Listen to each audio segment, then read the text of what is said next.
So let's start capital gains revision. So capital gains is the fourth head of income, we all know, and the charging section for the capital gains is section 45.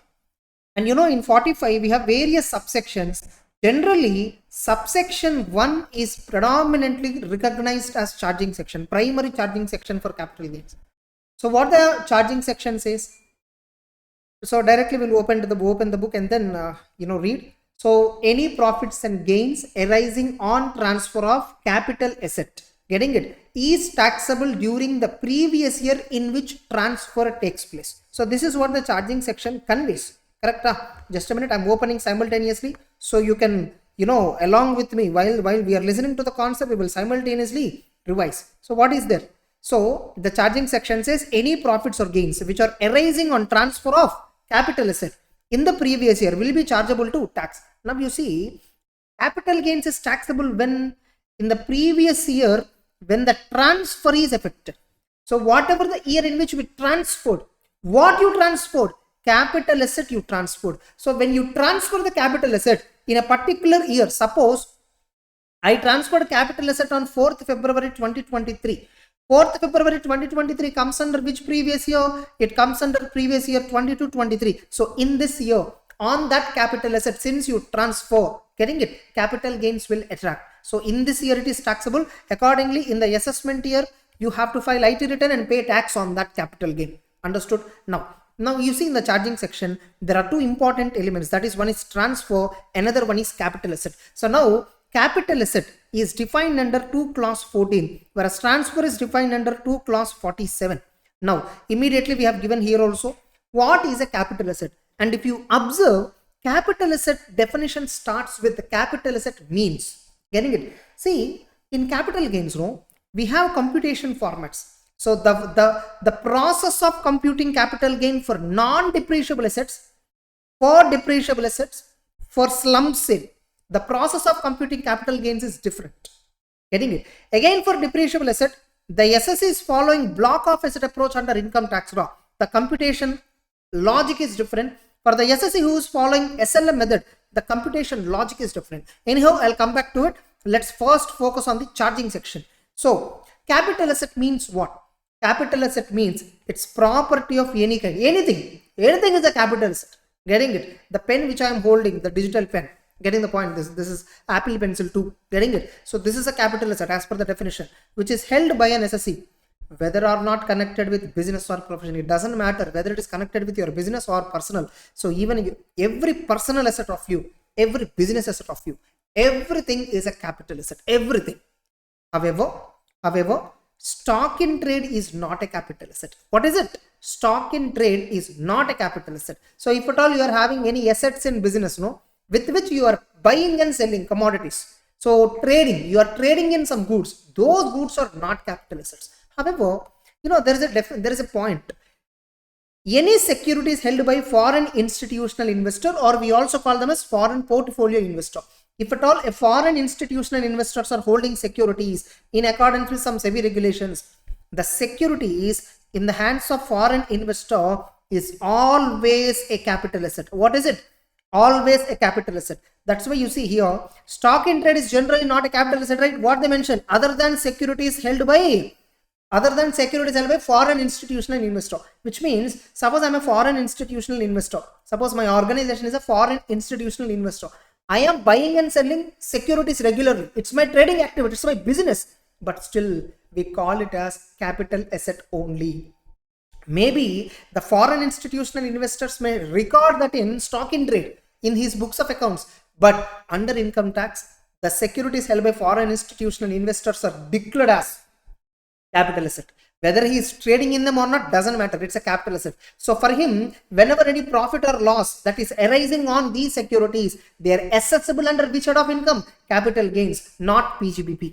Next, any unit linked insurance policy issued on or after 1st February 2021. If any ULIP policy is issued on or after 1st February 2021, which ULIP policy? That ULIP policy where 10 clause 10D exemption do not apply.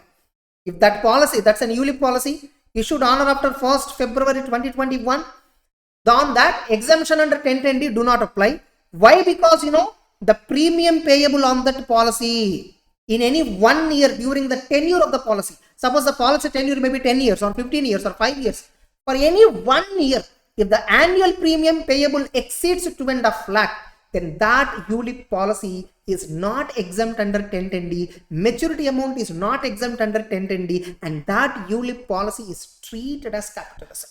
That ULIP policy is treated as what? Capital asset. For ULIP policy, how to tax capital gains, that is covered under 45(1)(b), but we don't have in our syllabus at CA Inter. Getting it? So just you need to recollect this point. You just have to remember. So unit linked insurance policy is also treated as a capital asset. Actually, ULIP policy is not a property. First of all, understand. It's not a property. Insurance policy cannot come within the definition of immovable property, movable property, no way. Because it's an insurance policy.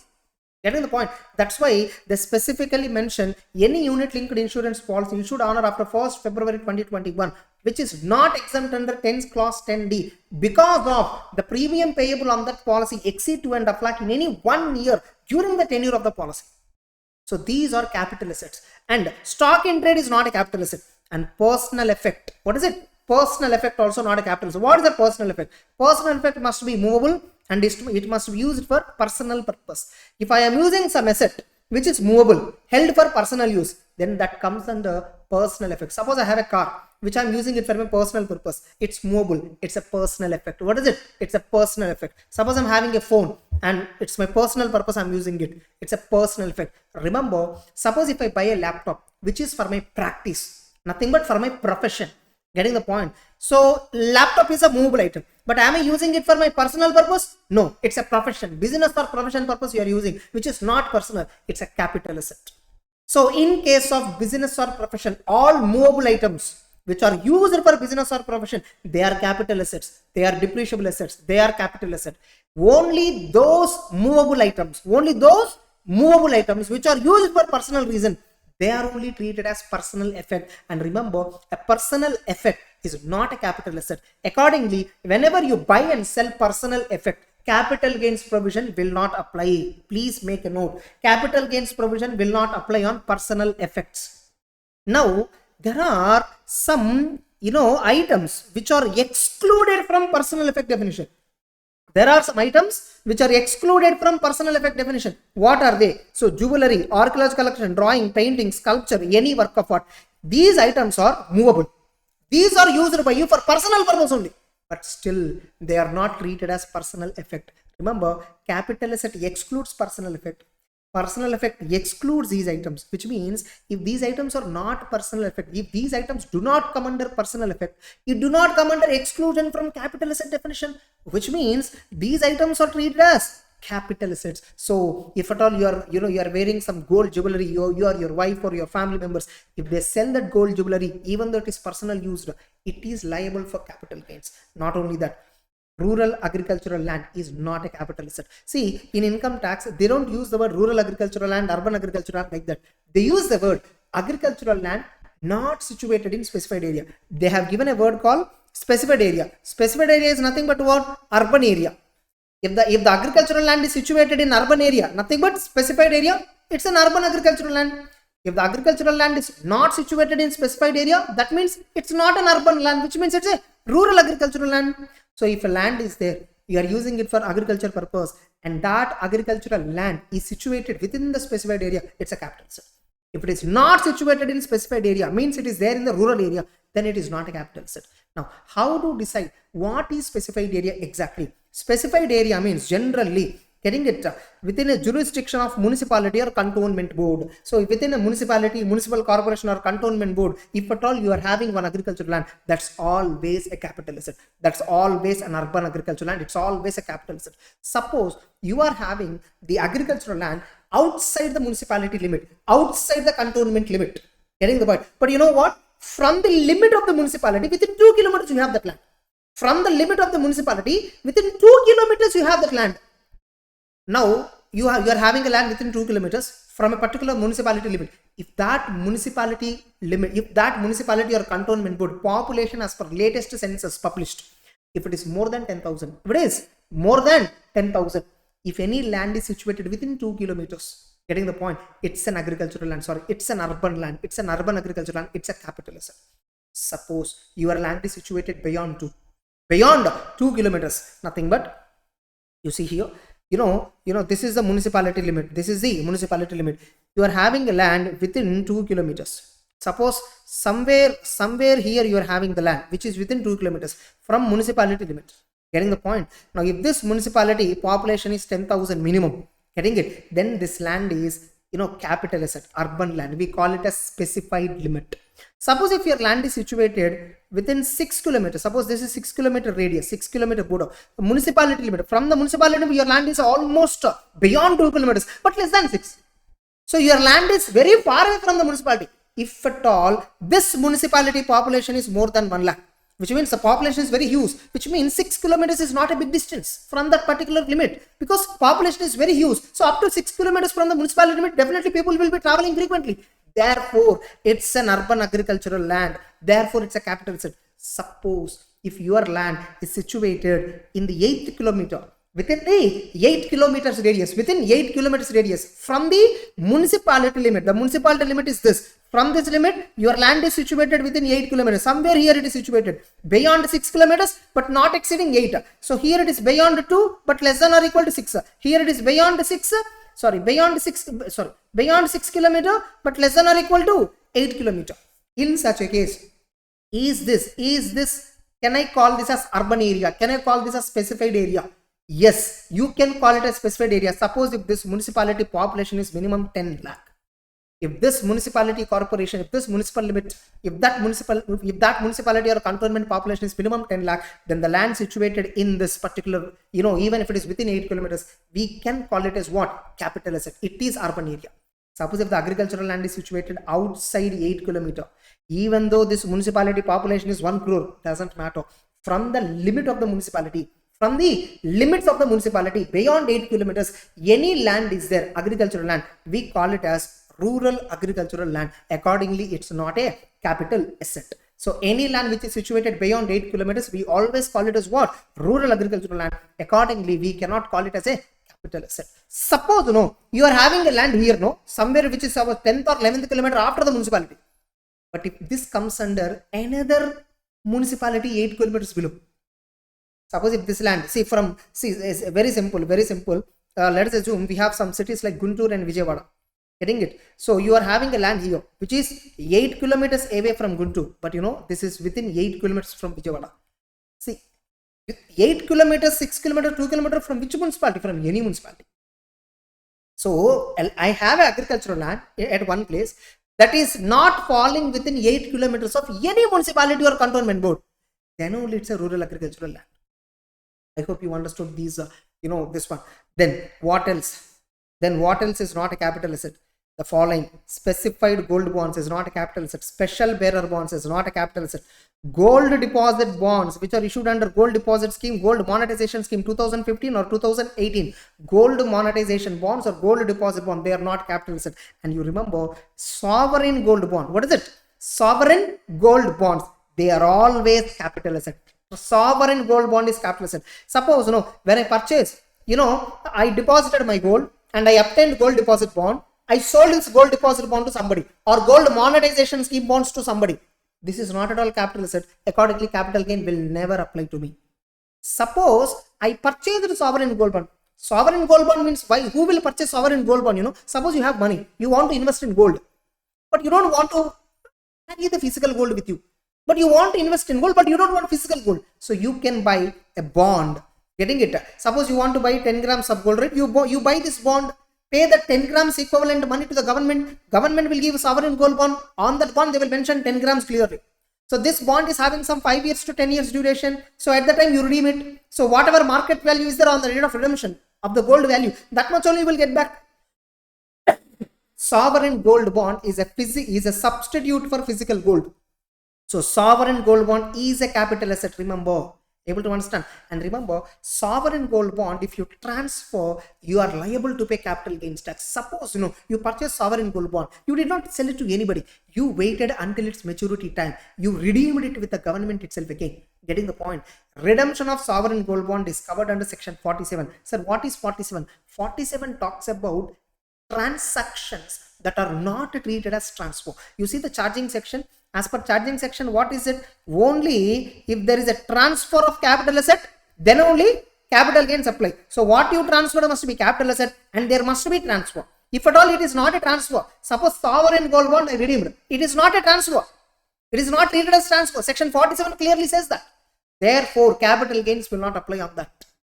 Suppose if you sell sovereign gold bond to somebody, it is liable for capital gains tax. If you redeem sovereign gold bonds on maturity, that is not treated as transfer. Accordingly, any profit you get because of the gold value appreciation, getting it, not at all liable for capital gains tax. That's it. This is 2 clause 14 capital asset definition. Now 2 clause 47 transfer definition is given. That is not a very big deal. Sale, exchange, relinquishment of an asset, extinguishment of an asset, compulsory acquisition of any capital asset, conversion of capital asset into stock in trade. All these items were covered under 2 clause 47. So transfer is an inclusive definition.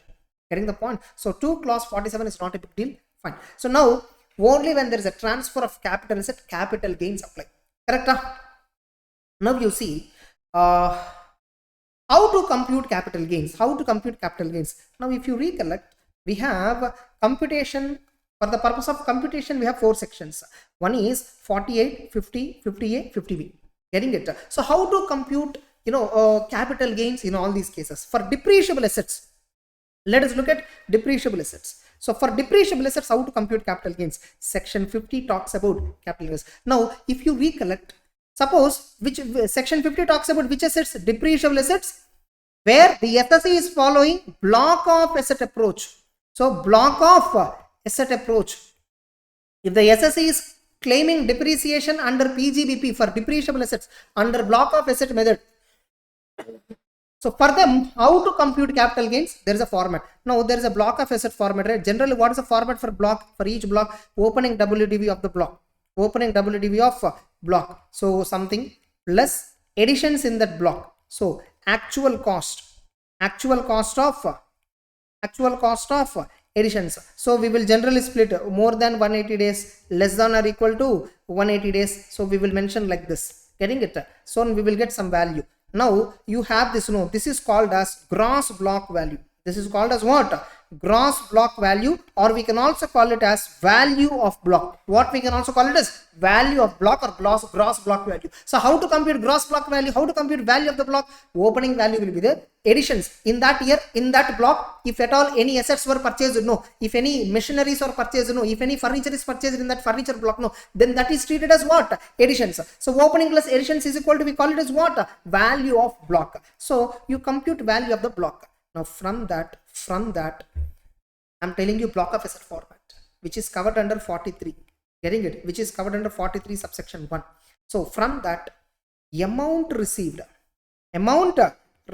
on transfer, destruction, demolition of part of a block. Amount received on transfer, destruction, demolition of part of a block. You reduce that amount. Then if you have some value, this is called WDV of the block. What is it called as? WDV of the block. If this value is there, and as on 31st March of the respective previous year, in that block, some asset is physically there in the organization. As on 31st March, that is closing date of the relevant previous year, in respect of a particular block, some asset is there. And there is a value, WDV of the block, it has a value. Then you will claim depreciation under section 32. You will calculate depreciation. So there are 2 conditions to calculate depreciation under section 32. 1, in respect of a particular block, as on 31st March, there must be some written down value. So for the block, written down value should be there. How to calculate the written down value? How do I calculate this written down value? The written down value is calculated very simple. Identify what is opening written down value of that block. How to get this opening? So WDV of the block of the last year minus depreciation for last year, you will get closing WDV of the block in the last year. That itself will be opening WDV of the block in the current year. To that, add additions, whatever purchases you made in that block. So purchase cost you add, you will get gross block value. From that, any part of a block, either transferred by you or destroyed or demolished, because of you are selling it or destroyed, whatever, you received sale value or you received compensation from insurance company, whatever amount received, you reduce it. then the balance is called as WDV of that block. Now, if this value is positive, if WDV of the block is positive, and as on 31st March of that particular year, relevant previous year, getting it, there is physically an asset, then depreciation will apply. What will apply?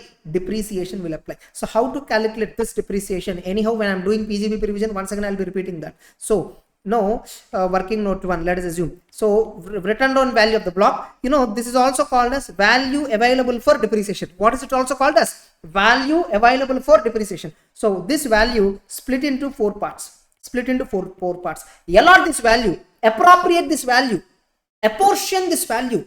First, we will allocate this value for assets acquired during the year but not used during the year. So some value, getting it, out of this the value allocated. So then some balance value will be there.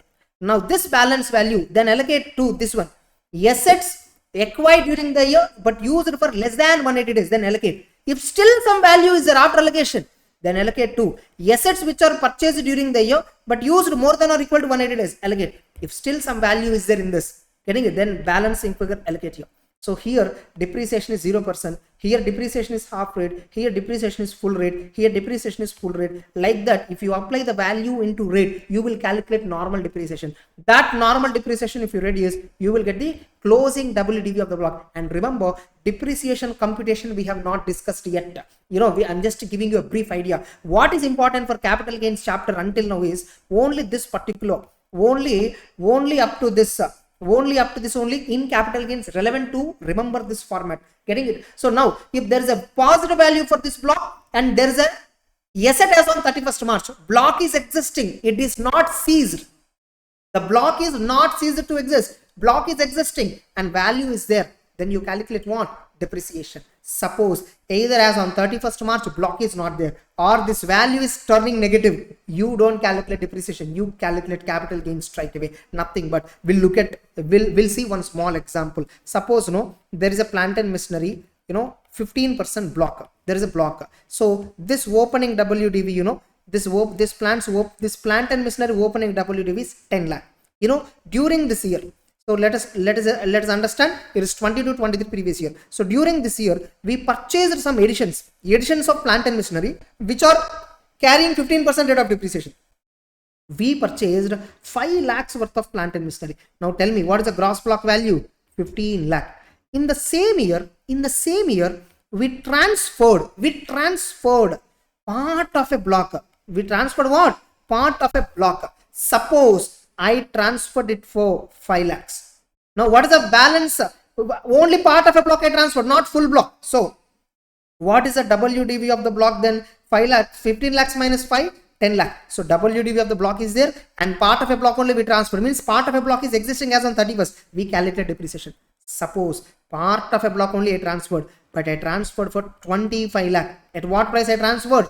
25 lakh. This is not 5 lakhs. I transferred for 25. Now value is turning negative. See, part of a block is there as on 31st March. Block is still existing, but I transferred part of a block higher than the gross block value, higher than the value of the block. What is gross block value or value of a block? Opening plus additions, purchases cost. So total it. Beyond that value, my sale value is increasing. Then the difference directly how much excess is there. See, now block you have to make it 0. The block value you have to make it 0 because block is existing. So you cannot close this block. You cannot close this or strike this block. Block is existing. You are continuing the block, but block value will become 0. So what about remaining 10 lakhs? Remaining 10 lakhs is treated as short-term capital gain. So when you transfer part of a block, either you compute depreciation or short-term capital gain, you will get it. Understood? Suppose same opening 10 lakhs, additions 5 lakhs. Value of a block how much? Value of a block 15 lakhs minus full block transfer. If full block is transferred, I don't even think about depreciation. I straight away compute capital gains. At what price? I sold for 10 lakhs. Now, since value of the block is 15, you sold it for 10 lakh, 5 lakhs there is a loss.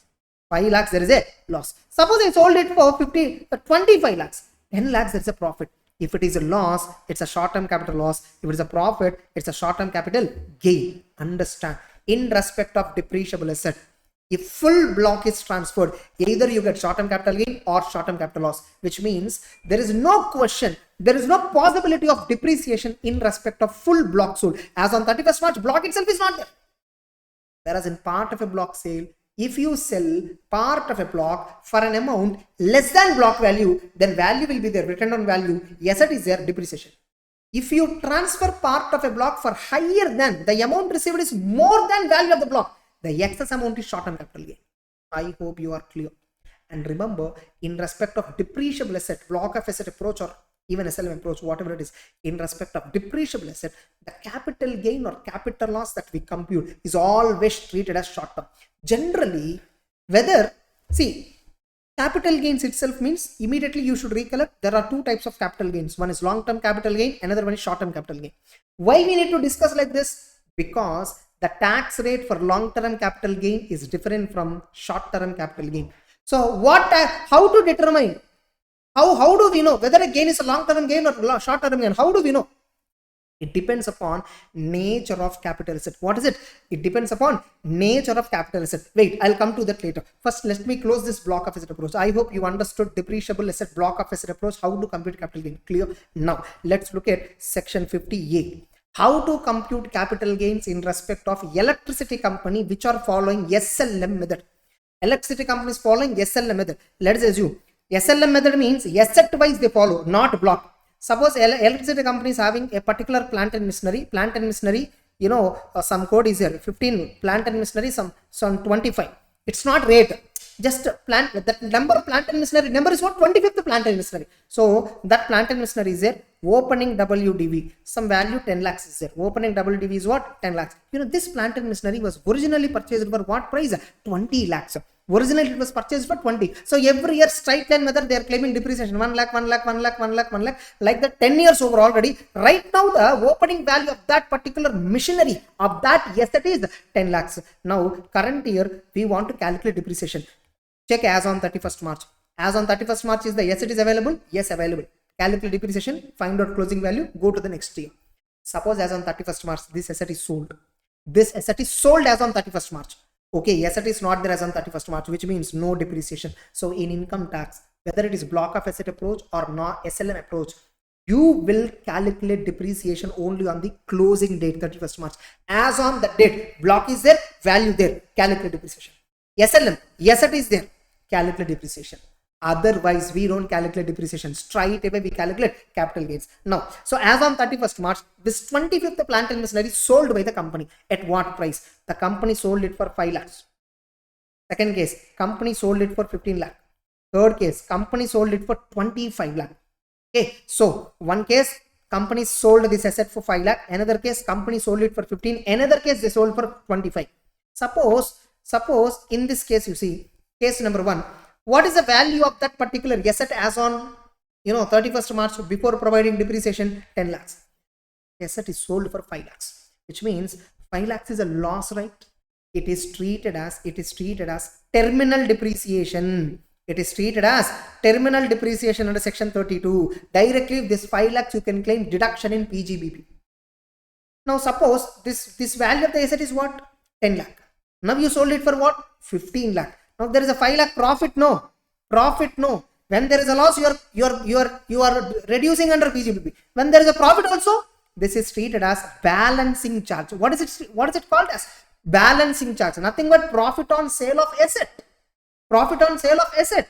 Now here the sale price is less than original cost. So any profit which is less than original cost is a revenue profit in accounts also. Yes or no? So this 5 lakhs is taxable under PGBP. Here 5 lakhs loss is deductible under PGBP under terminal depreciation word. 5 lakhs profit is taxable under PGBP under balancing charge word 41 subsection 2. What is it? 41 subsection 2 or 41 clause 2. Understood. Suppose I sold it for 25 lakh, which means I sold this asset 10 lakhs worth of asset beyond its original cost. Original cost is 20 and I sold it for 25 lakh. 5 lakh capital profit. That's short-term capital gain 5 lakh and balancing charge is 10 lakhs. Actually 10 lakhs worth of asset you sold for 25, which means 15 lakhs profit. Out of that 15, any profit up to original cost, we call it as balancing charge, which is taxable under PGBP. Any profit beyond original cost, that is 5 lakhs, it is taxable as short-term capital gain, and that's what section 50A says. Are you clear? Now you see here also, if there is a profit, it's only short-term capital gain. So for an electricity company which is following SLM method for an asset, there is no question of short-term capital loss. You see here, there is no short-term capital loss. Either terminal depreciation or balancing charge, both are coming under PGBP, or short-term capital gain in the point. So that's 50A. Now let us understand further.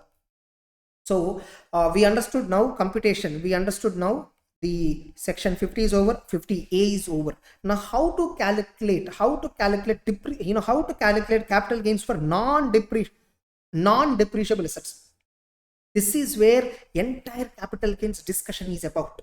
Major part of the capital gains chapter is discussing about how to calculate capital gains on non-depreciable assets. Now,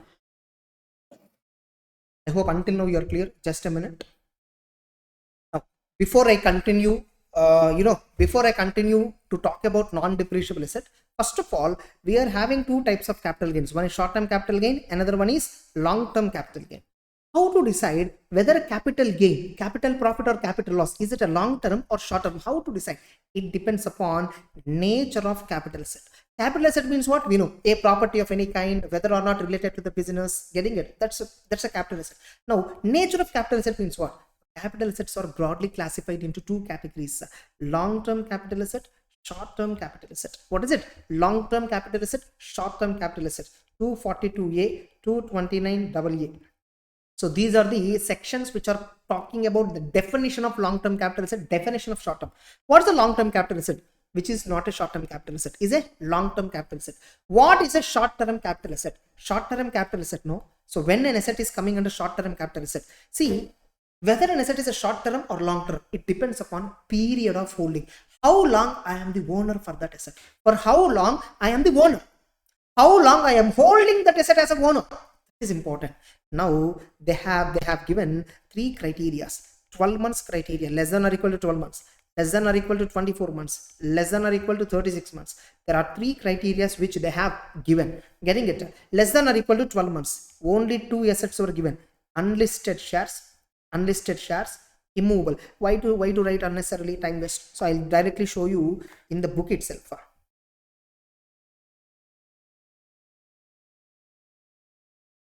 A minute. Yes. There are three categories. So there are some capital asset for whom holding period is 12 months. For whom the criteria for holding period is what? 12 months. For some capital asset, the holding period criteria is what? 24 months. For some capital asset, 36 months. What is this 12, 24, 36? Very simple. When I purchased, when I sold. The gap. If that gap is more than 12 months for certain assets, it's a long term. If the gap is more than 24 months for certain assets, it's a long term. For some other assets, remaining assets, the gap between purchase date and sale date must be more than 36 months. Then only they are long term. What is the purpose of knowing whether it's a long term or short term?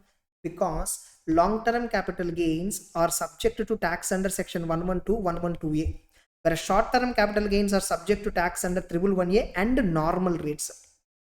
All short-term capital gains are generally taxable at normal rates. However, if at all you are selling, if at all you are transferring listed equity shares, unit of equity-oriented mutual funds, units of business trust, for these three assets, if USTT is paid, the tax rate is straight away 15%, concessional tax rate, we call it as. If the same asset is long-term, 112A, 10% tax rate. Getting it? If it is any other long-term capital asset, if you sell, generally tax rate is 20%. Anyhow, not just this, there are many provisions on this. I'll come to that later. So now, holding period. What is important to decide whether an asset is a long-term or short-term? Holding period. If the asset is long-term, if I sell that asset, if I get any profit, that's a long-term capital gain. If the asset is short-term, if I sell that asset, if I have a capital gain, that's a short-term capital gain. Getting it? Now, so what are the assets that comes under 24 months criteria? 24 months criteria will be applicable on unlisted shares, land, building, or both. By the way, if any of you want to download this particular PDF, you can download it in the Shrestha application. So Shrestha for CA and CM, there is an application is there in the Play Store. You download that. In that main menu is there. Another option is website. You just open srestafacacma.com website. PDF resources is there. CA interview select. Group 1 you select. Paper 4 you select. You will find income tax book. Complete income tax book you will find. Getting it? So in that I am just using capital gains chapter. Now, so for unlisted shares and land building are both right, I can call it as immovable property. What is it? Immovable property. So for unlisted shares and immovable property, the criteria to decide whether an asset is a long term or short term is 24 months. So up to 24 months I am holding and selling immediately. Within 24 months gap I am selling. It's a short term. Otherwise it's a long term. Very simple. Suppose I purchased an immovable property on 1st May 2020 and I am selling it on 30th April 2022. Now this is a short term capital asset. Why? From 1st May to 30th April. So I purchased on 1st May 2020 and 2020 to 30th April. Exactly 24 months. Exactly 24 months. The gap is, it's a short term. Suppose if I sell it on 1st May 2022, if at all I sell it on 1st May 2022, then it is more than 24 months. It's a long term. So that's what. Getting it? So for unlisted shares and immovable property, the criteria is 24 months. Whereas for listed securities other than units means what? In case of mutual funds, in case of business trust. So whenever we want to buy, we buy units, not shares. So there the instrument is called as unit. Whereas in a company, if I want to get ownership, I need to buy certain instruments. That instrument is called as what? Share. Getting it? So any listed securities means what? Shares, debentures, bonds, everything will come except unit. Getting it? So which are recognized, which are listed in recognized stock exchange, 12 months is the criteria. Units of equity oriented mutual fund or units of unit trust of India. Remember, only equity oriented mutual fund. What is it? Equity oriented mutual fund units is only treated as for that only 12 months criteria. Suppose suppose the capital asset is debt oriented mutual fund. Any other unlisted securities other than shares. All unlisted securities comes here. However, unlisted shares comes under 24 months category. Getting the point? Remaining all other unlisted securities like unlisted debentures, unlisted bonds, everything comes under what? 36 months criteria. Getting the point? Then zero coupon bonds. So all listed securities other than units of equity oriented mutual fund, units of unit trust of India, zero coupon bonds. For these four assets, 12 months is the criteria. For unlisted shares, land and building, 24 months is the criteria. What about remaining unlisted securities? Listed securities 12 months. Unlisted shares 24, remaining unlisted securities 36 months. Debentures, debt oriented mutual funds, unlisted bonds, unlisted debentures, all that, and any other capital asset means jewelry, units of business trust, all that comes under other capital assets, which is 36 months is the criteria. I hope you are clear. On this. Getting it? No. So this is the criteria to decide whether an asset is a long term or short term. So that is what, in depth, it is once again clearly explained here. So what are all comes under 36 months criteria, what are all comes under 12 months criteria, what are all comes under 24 months criteria, I have clearly explained. Now what do you mean by equity oriented fund? Suppose if I buy units of a mutual fund. Now whatever the amount I gave, out of that amount, 90% of that amount is invested by that mutual fund company in another mutual fund scheme. From that scheme, 90% is invested in equity shares. Then it's an equity oriented mutual fund. Or I gave to mutual fund some money, right? That mutual fund directly using 65% minimum at least for directly buying in equity shares. If they directly buy equity shares, minimum 65% investing in equity shares, then it's equity oriented mutual fund. Suppose they did not buy shares directly. They invested in another mutual fund. 90% of this amount is invested in another mutual fund. That mutual fund, another mutual fund, if they also invest 90% in equity shares, then it's a equity oriented mutual fund. That units if I'm having, for them, the criteria to decide whether it's a long term or short term, 12 months. Clear or not? Now, okay, I decided whether it's a long term or short term. Now I understood. Now, what is the tax rate? Suppose the tax rate is as below. The tax rate is as below. Suppose if I am selling listed equity share, remember not listed shares, listed equity, not preference share. If listed equity shares, units of equity oriented fund, units of business trust. If at all I am transferring listed equity shares, units of equity oriented mutual fund, units of business trust, and STT is paid on transfer. Whereas for listed equity shares, STT is paid on buying as well as at the time of sale. So when I purchase the equity shares, I paid STT. At the time of sale also I paid STT. Whereas for equity oriented fund, business trust, no, at the time of purchase I may be paying or I may not be. But at the time when I'm selling, no, I paid STT. If that is the case, if at all it's a long-term capital asset, if it's a long-term capital asset, then the gain is what? Long-term capital gain. Sir, how to compute gain? I will come back to it. First, let us understand the rate of tax. So if there is a long-term capital gain on transfer of listed equity shares provided at the time of purchase and the time of sale, STT paid. On transfer of unit of equity oriented mutual fund, on transfer of unit of business trust, STT paid in both the cases. Then the long-term capital gain is taxable at 10%. The tax rate is 10%. Only for the gain if it is exceeding 1 lakh. Means up to 1 lakh, tax amount is 0. Remember, entire capital gain is taxable. Suppose 2 lakhs is treated as income. 2 lakhs is treated as long-term. Suppose I got 2 lakhs capital gain. Entire 2 lakhs is treated as income in total income computation.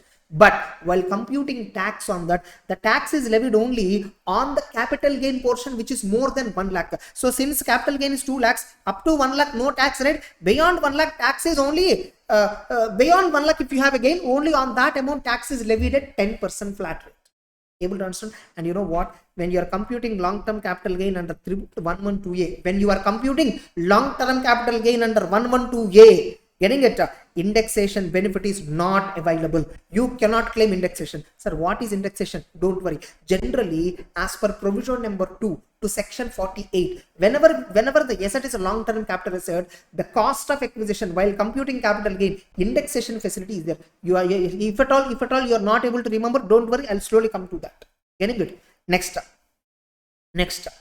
So that's it. Suppose no, if the same assets I am selling, same listed equity share, units of equity oriented mutual funds or units of business trust I am selling, and STT paid at the time of transfer in all these cases, but they are not long term, they are short term. Now short term capital gain I got. Now what is the consequence? Straight away 111A will apply. What is it?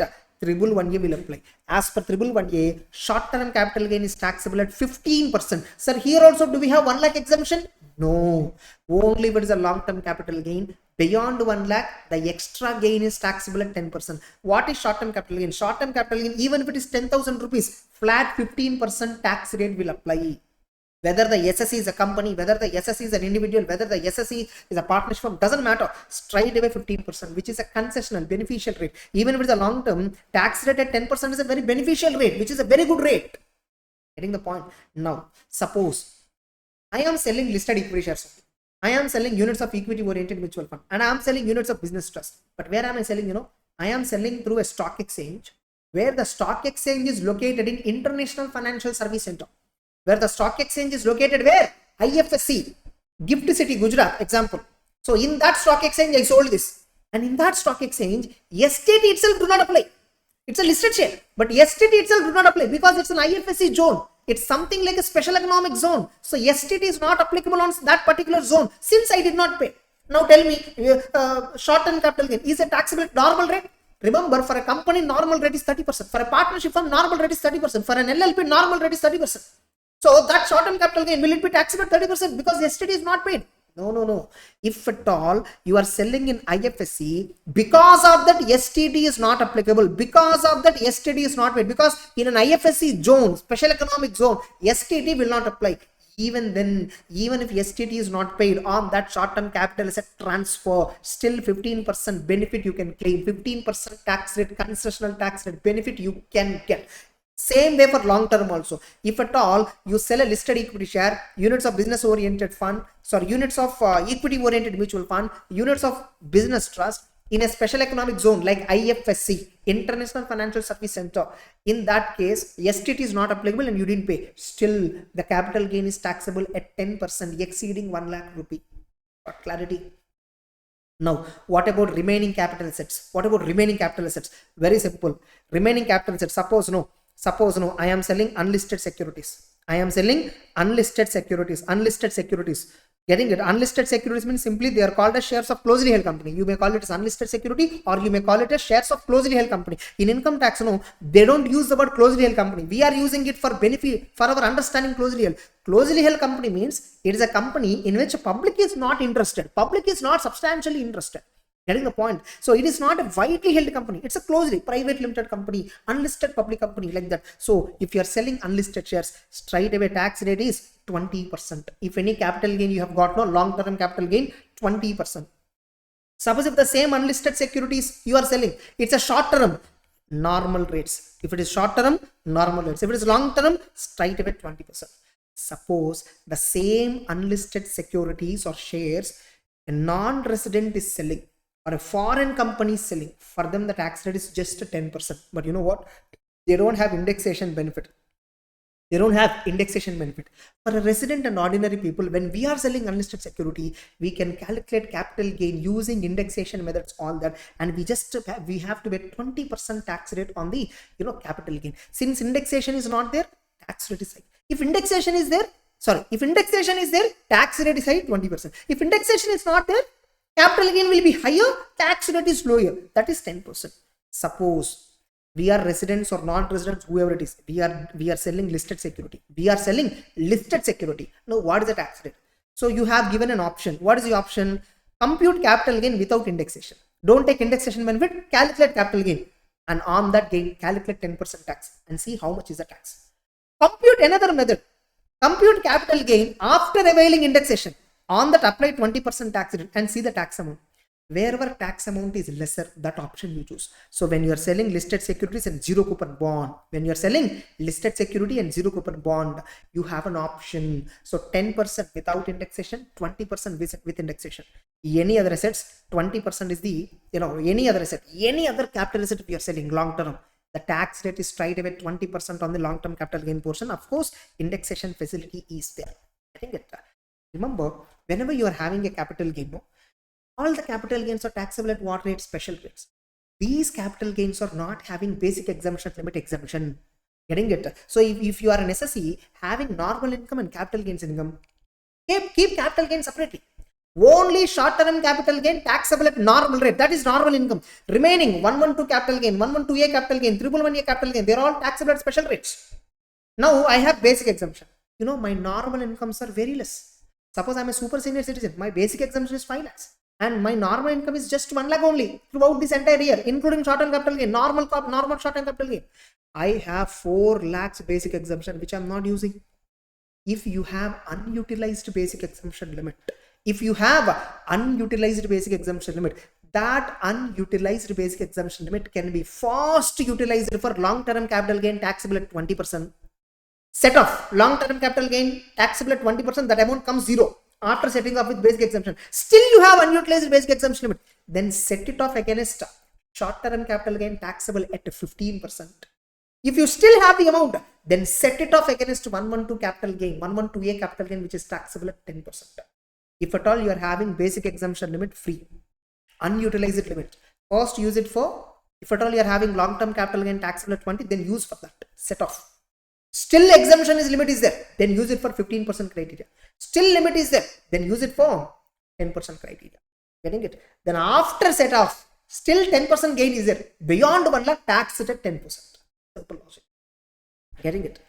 Then, and on special incomes like capital gains, long term, short term, 111A, 112, 112A, the maximum surcharge rate that is applicable is 15%. We have seen this in introduction chapter also, basic concepts. Getting it? Probably in revision, I am uploading at first capital gains revision. So slowly I'll upload PGBP revision, all that. Maybe, once I record all this, I will merge all this and then upload it as a single video. Maybe initially I will be uploading each chapter wise like this. I hope you are clear on rates of capital gains tax. Once again, frequently, by the time we complete this revision, many a times rates of capital gains tax we will be discussing.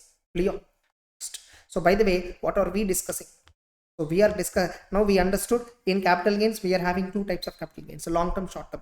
How it is decided, it depends upon the nature of the capital asset. If I transfer long term capital asset, then the gain is long term. Otherwise, it's a short term. So what is the long term capital asset? What is the short term capital asset? We discussed. Now, how to tax long term capital gain? How to tax short term capital gain? So what is the tax rate? We discussed. Now, how to compute these capital gains, non-depreciable assets? Now, let us understand. So how to compute capital gains for non-depreciable assets?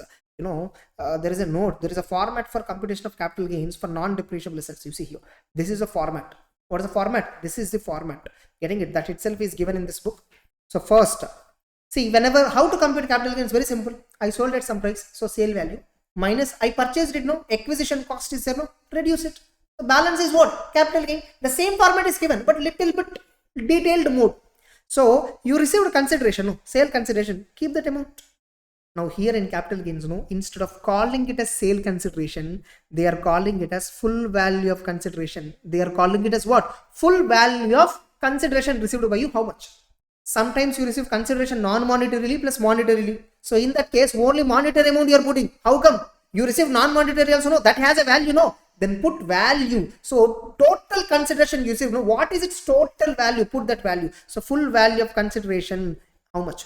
Minus expenses incurred on transfer, nothing but transfer, selling expenses, we call it as example brokerage, that you reduce. Remember STT paid, just I told, no, listed equity shares, if you sell, no, STT you paid. So that STT paid, can I take it as transfer expenses? No. So STT paid is not treated as transfer expenditure. So from the full value of consideration, if you reduce transfer expenses, you will get net sale consideration, or you may call it as simply net consideration. Now from that, reduce cost of acquisition, reduce cost of improvement. Suppose you purchased this asset for some price, no, very simple.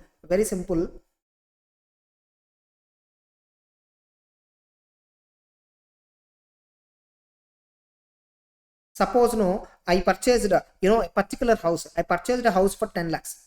I sold this house during this year for 30 lakhs. So what is the full value of consideration? 30 lakhs. Minus what is the cost of acquisition? Let us assume there are no brokerage and all transfer expenses. 10 lakhs. So what is the capital gain? 20 lakhs. Very simple. As simple as such. Suppose if this is a long-term capital asset, this cost of acquisition indexation is available. If this is a long-term capital asset, the cost of acquisition is having indexation facility. For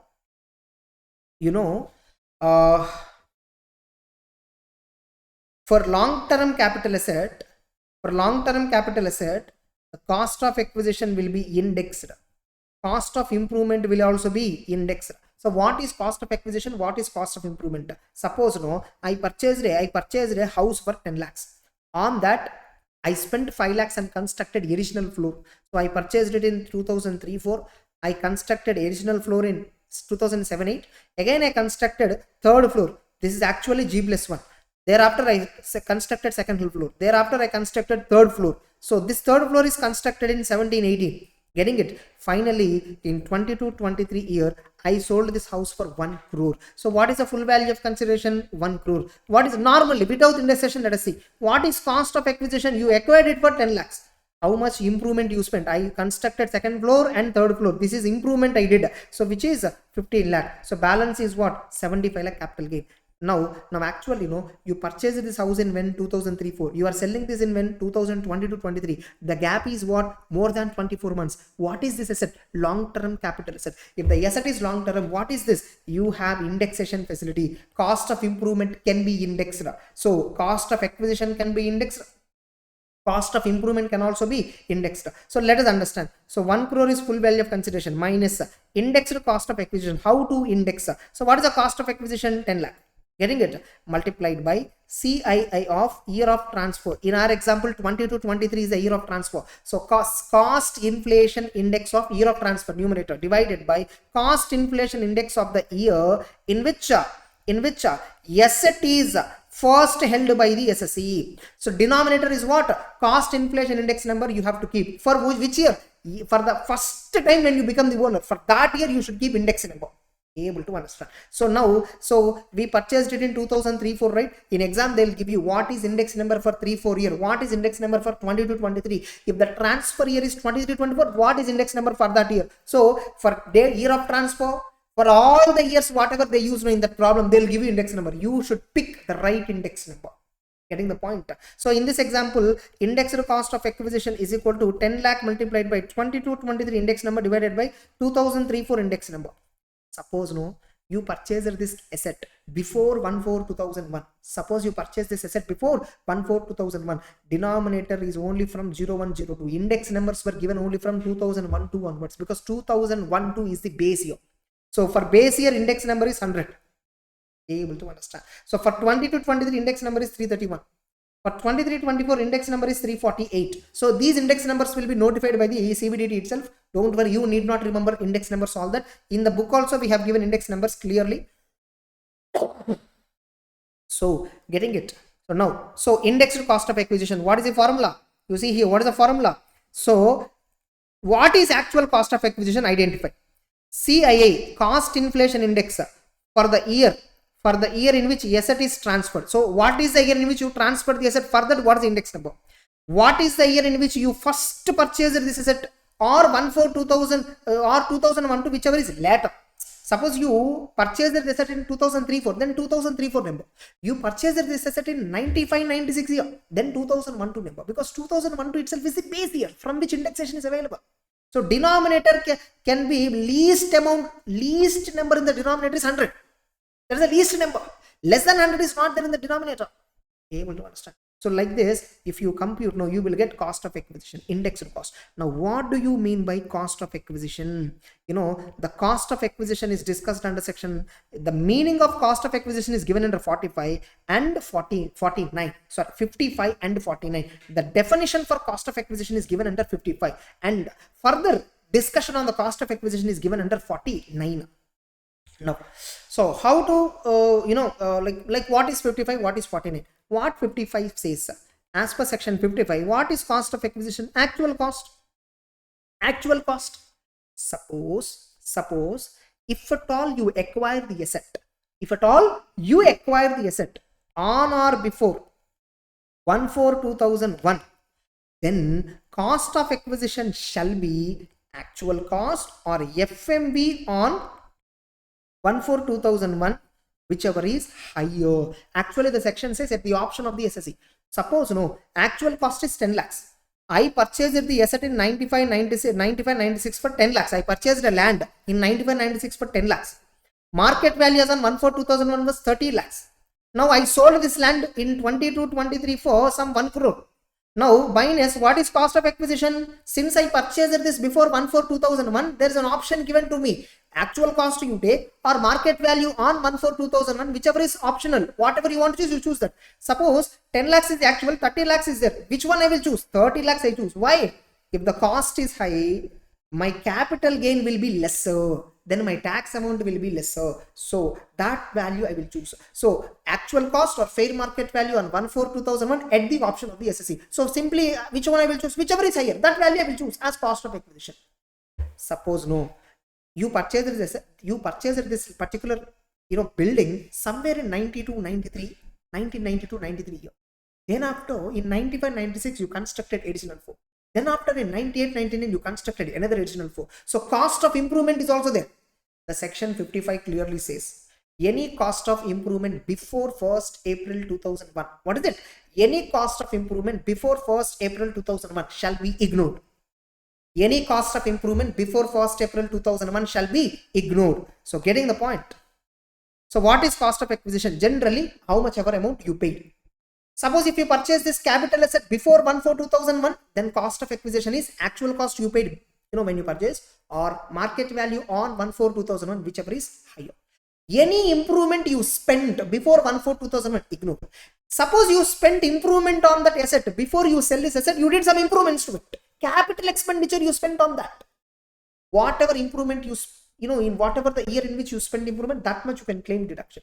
If it is long term, indexation can also be claimed. So indexed cost of improvement, what is the formula? What is the cost of improvement? Which cost of improvement? On or after 1st April 2001, only that will be considered. That cost of improvement multiplied by CII of year of transfer. When you sell up to the year of transfer, you have indexation facility. CII of year of improvement. CII of year of improvement. So when the improvement happened, so that year number.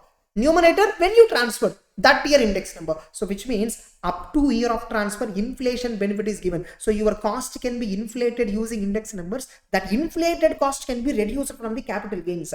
This indexation benefit is only for long term, not short term. If it is short term, what is cost of acquisition? At what price I acquired? Reduce it. At what price I improved? Reduce it. Balance is the short term capital gain. For a long term capital asset only, we have indexation facility. And remember, indexation facility is not available for the following long term capital asset. So bonds, debentures, we don't have indexation. Even for 112 year long term capital asset, indexation is not available. So indexation is not available for bonds and debentures. For 112 year capital asset, indexation is not available. Indexation is not available for non-residents on transfer of unlisted securities.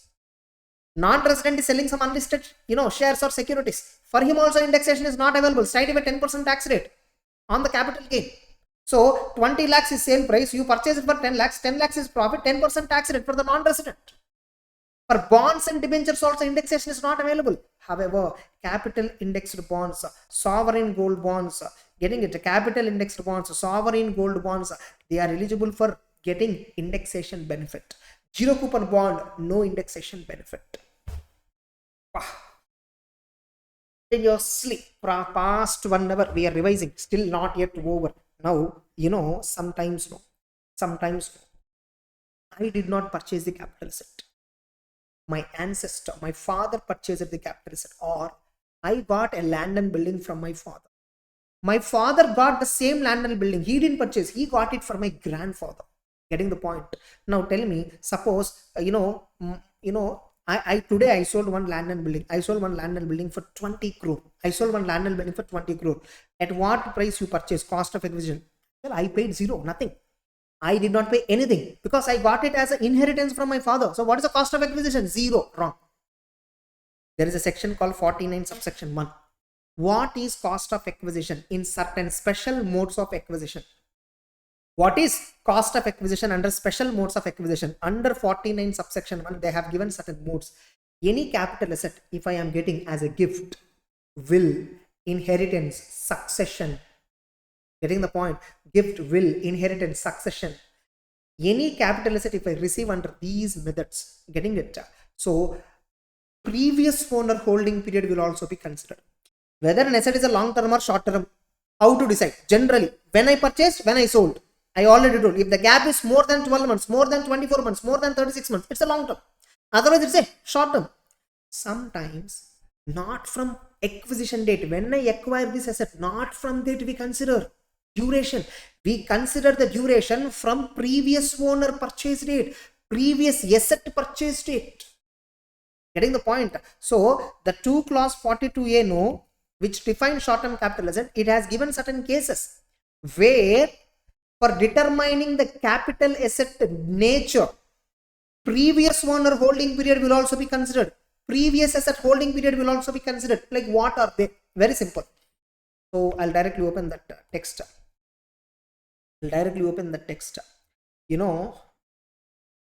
you ignore.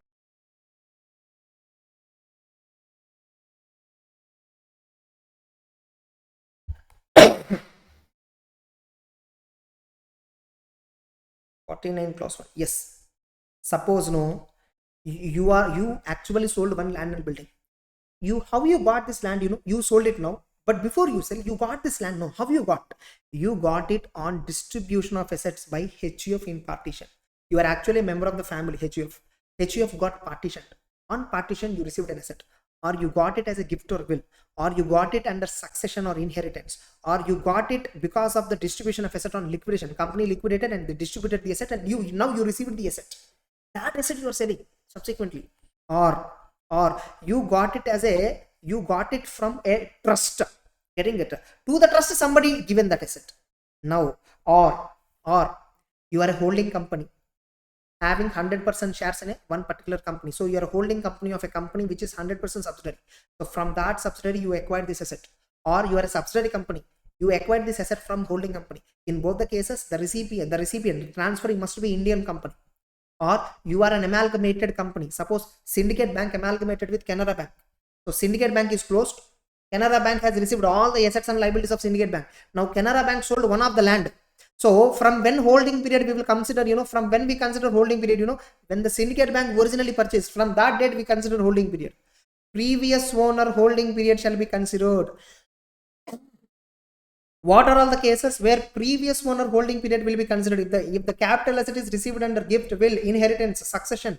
Getting it? If the capital asset is received on partition of HUF, if the capital asset is received by a holding company from 100% subsidiary company, or if a capital asset is received by a 100% subsidiary from holding company, provided in these two cases, recipient transferring must be Indian company, or if a capital asset is received by amalgamated company from amalgamating company because of amalgamation, in a scheme of amalgamation, provided the recipient amalgamated company is an Indian company, or if a capital asset is received by a demerged if a capital asset is received by a resulting company from the demerged company in a scheme of demerger, provided the resulting company is an Indian company. If any equity shares are if any equity shares are received on conversion of preference shares, if any shares and securities or debentures are received on account of conversion of debentures and deposit certificates, in all these cases, what happened, somebody purchased and I got it, or I purchased one asset, that asset converted into another asset, that new asset I sold. Now, whether the asset which I sold, what is the holding period of this asset? From which date I should consider? From the date when I held this asset, or from the date when the previous owner purchased this, or from the date when the previous asset I purchased? From the previous owner holding period, the previous owner holding period, previous asset holding period, both will be considered. Very simple. Very simple. Suppose I am a shareholder in Syndicate Bank. I am actually a shareholder in Syndicate Bank. In 2003-2004, I purchased Syndicate Bank shares and I am not selling it at all. In 2022-23, the Syndicate Bank is closed.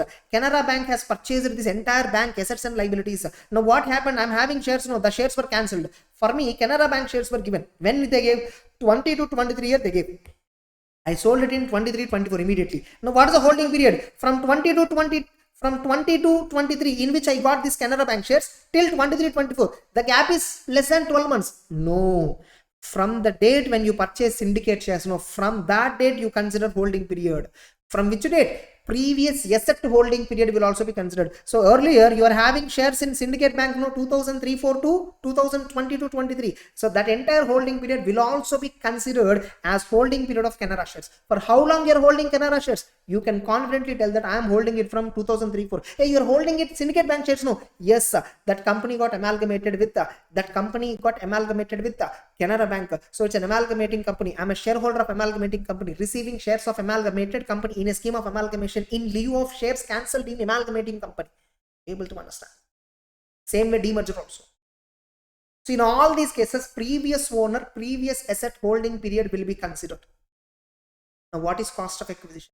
Canara Bank shares I sold for some 10 lakhs. What is the cost? I did not purchase Canara shares, but you purchased syndicate shares, na? So at that time you paid some money, na? So the cost of acquisition in all these cases, these are all covered under 49.1, 49.2b, 49.2c, like that. There are multiple sections were there. In all these cases, the summary is very simple. You got this asset from previous owner. You got this asset because you are having another asset previously. That asset is converted into this asset. So whether you got it from previous owner or you got it as a conversion of previous asset to current asset. Now this asset you sold subsequently. Is it a long term or short term? Previous owner holding period you consider, previous asset holding period you consider. This is what the logic is. Able to understand. Getting it? So now what is the cost of acquisition of these assets? Cost of acquisition is nothing but cost to the previous owner or cost of the previous asset. Whatever previous asset is there. Suppose I purchased Syndicate Bank shares for 10 lakhs. The shares were cancelled. Canara Bank shares allotted. Now I sold Canara Bank shares for 20 lakhs. What is the cost of acquisition? Cost of acquisition of Syndicate Bank shares, amalgamating company shares. That's it. Able to understand? So now on this cost of acquisition, I already made a video on the YouTube. You just type caramharsha cost of acquisition. You will get an exclusive video for more than 1.5 hours is there. So we are purely talking about cost of acquisition point. Getting it? So you watch it, you will understand better. So in all these cases, cost of acquisition means cost to previous owner. Suppose previous owner purchased the asset before 1/4/2001. What? Previous owner purchased the asset before 1/4/2001. Then what is the cost of acquisition? Previous owner purchased at some price, actual cost. Compare it with 1/4/2001 market value, whichever is higher. That itself is cost of acquisition in the hands of the current owner. So what is cost of acquisition? Suppose I purchased the asset. before 1/4/2001 purchase price, compare with market value on 1/4/2001, whichever is higher. Suppose previous owner purchased the asset before 1/4/2001, what is actual cost, what is 1/4/2001 market value, whichever is higher. Suppose you or previous owner, whoever it is, you purchased it, the asset is purchased after 1/4/2001, then purchase price only, the cost of acquisition. If it is long term, index it. How to index it? Multiplied with CII of year of transfer number divided by CII of year of first held. So when you held the asset for the first time, so from that year. Now there is a Bombay High Court judgment which says, suppose example, my father, he purchased an immovable property in 2004-5. I inherited in 2022-2023. Immediately I sold it in 2023-2024 to buy some new model, very modern house. Getting it? To buy that I sold this old house in 23-24. Now when my father gave me 22-23, when I sold 23-24, the gap is less than 21. Can I call it a short-term capital asset? Wrong. Previous owner holding period 4-5 to 20-23, almost 9 years is there. Count this also. Now you are holding 1 year plus 9 years, totally 10 years is the holding period, more than 24 months. It's a long-term capital asset. Now it's a long-term capital asset, right? Yes or no? What is the cost? My father purchased it at 10 lakhs. So cost of acquisition is cost to previous owner 10 lakhs. Now CII of 2023-24, 348 is the number, divided by when I first held this asset, 22-23. So 22-23 number only you should put CIA number. But there's a Bombay High Court judgment, Manjula Jaisha case. What happened there? Of course, in income tax, there's a denominator, inflation number of first held by the SSC. Inflation number of asset first held by the SSC. This is what they used. Getting the point? So in income tax, they used the denominator first held, which means in this example, when the asset was first held, 22-23 previous year is the year in which the asset is first held. But tell me whether this is a long term or short term. From which year we are counting? From 2004-5 onwards we are counting. Which means in my hands, whether this is a long term or short term, you are considering from 4-5 holding period. You are saying that I am holding this asset from 4-5, which is not. Previous owner is holding, but you are treating that I am only holding. No.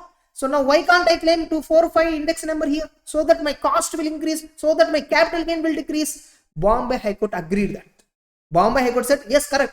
For determining whether it's a long term or short term, previous owner holding period you are considering. No, you are saying that SSC is deemed to be held. SSC is deemed to be holding the property from 2003-4. You are saying that. So why can't you give indexation from 2003-4 beneficial? No. So on that benefit, 2003-4 index number can also be taken, alternative answer. But in exam, always keep denominator first when you acquire this asset in your control. That year number only you put denominator. But alternative answer, Bombay High Court judgment, when previous owner purchased, denominator that number.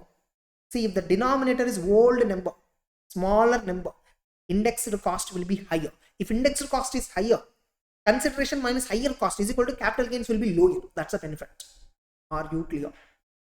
So now we understood about cost of acquisition point. Now, if at all you are transferring long-term capital asset, which is referred under 112A. Remember, 112A long-term capital asset. Suppose if at all you are transferring this long-term capital asset referred under 112A, and you know what? You purchased this before 1st February 2018. You purchased when? Before 1st February 2018. Then what is cost of acquisition? Cost of acquisition is cost of acquisition or A, B. Cost of acquisition. Just a minute. Cost of acquisition or B. What B point is saying? Fair market value on 31st January 2018 or full value of consideration on transfer of those shares, whichever is lower. So identify this lower value, compare it with cost. Suppose if these shares are acquired before 1/4/2001, then market value on 1/4/2001 you take it. Actual cost you take it. Among these two, whichever is higher, you take it. So you get some value. Getting it? Here you are having some value. Among these two, whichever is higher. Not understood? Very simple.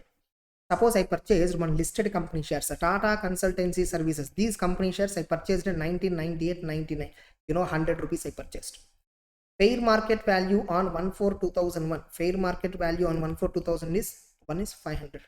Now these Tata company shares, I sold for 5,000 rupees in when 2023-24. By the way, when I purchased these shares before 1/4/2001, Now, very recently in the Finance Act 2018, they added one more provision. Suppose if at all you purchased any shares before 1st February 2018. By the way, this is a long term. Yes, only for long term this logic we have to apply. If the equity shares which you sold for 5,000 rupees now, if it is a long term capital asset, and these shares you acquired before 1st February 2018, then what is the cost of acquisition? Cost of acquisition is, find out cost of acquisition using normal provisions. Normal provisions means what? Actual cost is equal to 100 rupees. And since you purchased this before 1/4/2001, then 1/4/2001 market value will apply, no, 500 rupees, whichever is higher, is equal to how much? 500 rupees. Compare this value with the fair market value on 31st January 2018 is equal to 3,000, let us assume. And you sold it for sale value is how much? 5,000 you sold, whichever is lower, is equal to how much in this case? In this case, how much? The result is 3,000. Now, cost of acquisition under normal provision, cost of acquisition under beneficial provision, whichever is higher, 3,000 is treated as cost of acquisition. So 5,000 is sale value, 3,000 is cost, only balance 2,000 is capital gain. So this is a beneficial provision given for long-term capital asset referred under 112A for these shares. If at all you acquired before 1st February 2018, now you are selling it and it's a long-term. Then find out cost of acquisition under normal provision. Compare it with beneficial provision. What is beneficial provision? Fair market value on 31st January 2018 or actually at what price you sold now. Compare with these two, lower that amount. Compare with cost of acquisition under normal provision. Whichever is higher, that cost you take. Why this benefit is given? I have explained in cost of acquisition video. It's a regular video which I uploaded on my YouTube channel. Exclusively this point I covered for half an hour. Getting it? So this point is what covered here. This point is what I am covering it here. This is what. So what is the cost of acquisition? The cost of acquisition in relation to long-term capital asset being listed equity share, unit of equity oriented fund or unit of business trust.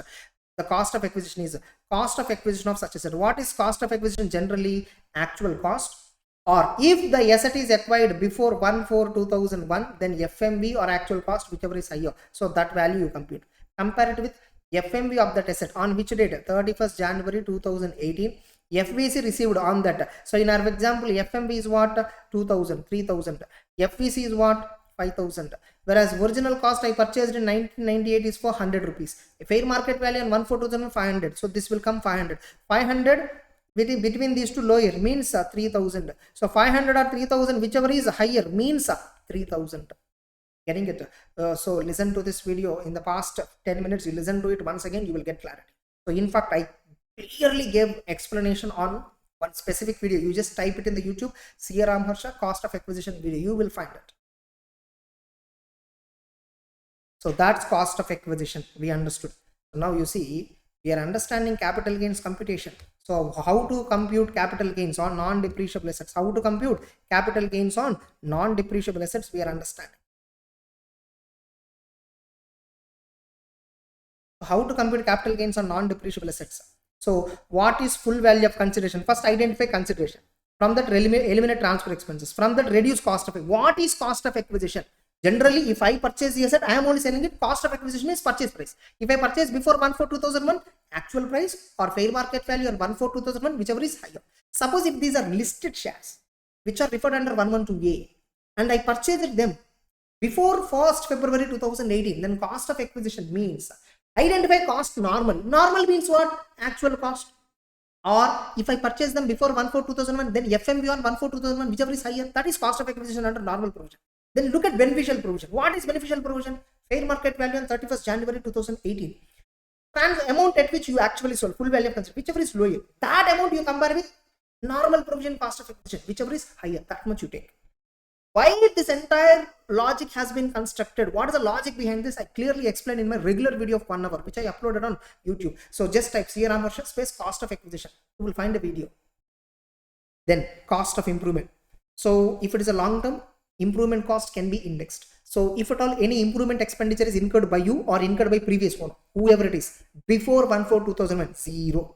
So if any improvement is spent before 1/4/2001, 0. Now how to index it? CII of the year, transfer year number denominator, whenever improvement took place, no, that improvement. Suppose if previous owner spent improvement in 2003-4, then 2003-4 number. If you spent some improvement in 2017-18, then that improvement number 1 by previous owner, improvement number 2 by you, improvement number 3 by you. So in all the 3 improvements you can claim. If it is long term, in all the 3 indexation is available. Very simple. So if you reduce that, you will get long term capital gain. Suppose if at all it is not a long term, then only direct cost, direct acquisition cost, direct improvement cost you reduce, no indexation, then the gain you get is short term capital gain. Able to understand? So all these, so whatever I have told right now in the past, half an hour to 1 hour, whatever I covered, almost I covered 1 hour 20 minutes till now. Getting it? So all that provisions I have covered here. Still another 1 hour will take for covering this capital gains revision. So I am slowly explaining you all the things. So revision capital gains revision. So it's not that easy. To revise. The topic is easy provided you are clear, you are having clarity on this. So remaining provisions, I will be discussing in the next, I will be continuing in the remaining. Getting it?